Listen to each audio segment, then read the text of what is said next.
புராணக் கதைகளை உள்ளன்போடு தொடர்ந்து கேட்டு வந்தால் நம் மனம் அமைதி அடைவதை கண்கூடாக அனைவரும் உணர்ந்திடலாம். அசுரனை கொன்ற பழி நீங்குவதற்காக இந்திரன் தன் குருவாகிய வியாழ பகவானுடன் 33 கோடி தேவர்களும் புடைசூழ பூலோகத்தில் வந்து இறங்கினான்.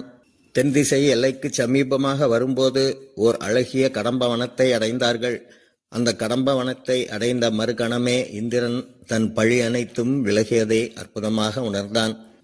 கடம்பவனத்தினுள்ளே சிறிது தூரம் சென்றபோது அங்கே ஓர் பரிசுத்த தடாகத்தையும் அந்த கரையிலே ஒரு கடம்ப விருட்சத்தின் நிழலிலே ஒப்பில்லாத ஜோதிரூபமான ஒரு சிவலிங்க திருமேனியும் கண்டார்கள்.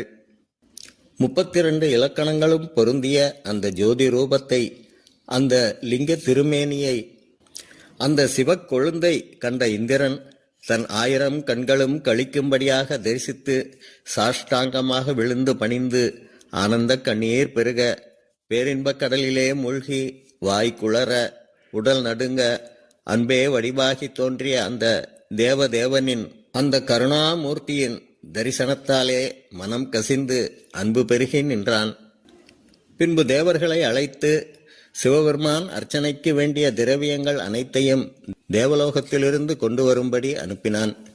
தேவதச்சனாகிய விஸ்வகர்மனை அழைத்து எம்பெருமானுக்கு ஓர் அழகிய விமானம் அமைக்க ஆணையிட்டான். தேவலோகத்திலிருந்து வந்த அந்த ஒப்பில்லாத இந்திர விமானத்தை இன்றும் நாம் மதுரை கோயிலில் தரிசிக்கலாம்.